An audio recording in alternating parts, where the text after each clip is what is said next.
వంట. వంట అంటే అది కేవలం ఒక పని కాదు. అది ఆరోగ్యం, ఆత్మవిశ్వాసం, స్వయం ఆధారిత జీవితం కోసం ఒక ముఖ్యమైన నైపుణ్యం. ఒక చిన్న కథతో వంట యొక్క ప్రాముఖ్యత తెలుసుకుందాం రండి. ఒక చిన్న గ్రామంలో లక్ష్మి అనే అమ్మాయి ఉండేది. చదువులో కూడా చాలా తెలివైనది. పనుల్లో కూడా చురుగ్గా చేసేది. కానీ ఒక చిన్న సమస్య ఉండేది. వంట చేయడం రాదు. సో, ఒకరోజు ఆమె అమ్మ పిలిచి ఇలా చెప్పింది. "అమ్మ, బలంగా ఉండాలంటే మంచి ఆహారం తినాలి. మంచి ఆహారం తినాలంటే వంట చేయడం రావాలి." లక్ష్మి మొదట నవ్వేసింది. "హోటల్‌లో తింటాను కదమ్మా" అంది.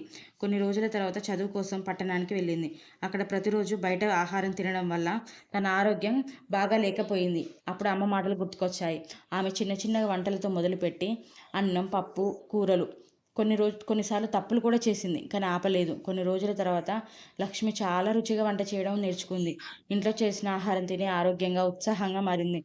చదువులో కూడా ఇంకా బాగా రాణించింది. ఒకరోజు ఆమె స్నేహితురాలు అడిగింది, "నీ రహస్యం ఏమిటి?" లక్ష్మి నవ్వుతూ చెప్పింది, "బలంగా ఉండాలంటే మంచి ఆహారం తినాలి. మంచి ఆహారం తినాలంటే వంట రావాలి. వంట రావాలంటే నేర్చుకోవాలనే ఆసక్తి ఉండాలి" అని చెప్పింది. కొంతమంది ఆడవాళ్ళు ఉంటారు. వాళ్ళు అనుకుంటారు, "నాకు వంట చేయడం తప్ప ఏ పని రాదు" అని. కానీ అది మన బలహీనత కాదు. మన బలం, మన ఆయుధం. మంచి ఆరోగ్యకరమైన ఆహారం మన కుటుంబం వాళ్ళకి పెట్టడం వల్ల వాళ్ళు ఆరోగ్యంగా, ఆనందంగా ఉంటారు. వాళ్ళు ఏం సాధించాలన్నా ఫస్ట్ వాళ్ళకి ఆరోగ్యం ఉండాలి కదా! ఇంట్లో వంట చేసే అమ్మలు తన కుటుంబానికి ఒక డాక్టర్ లాంటి వారు.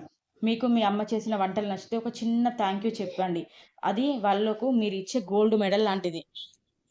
Thanks for watching. Please subscribe Jyothi home kitchen. Share and comment.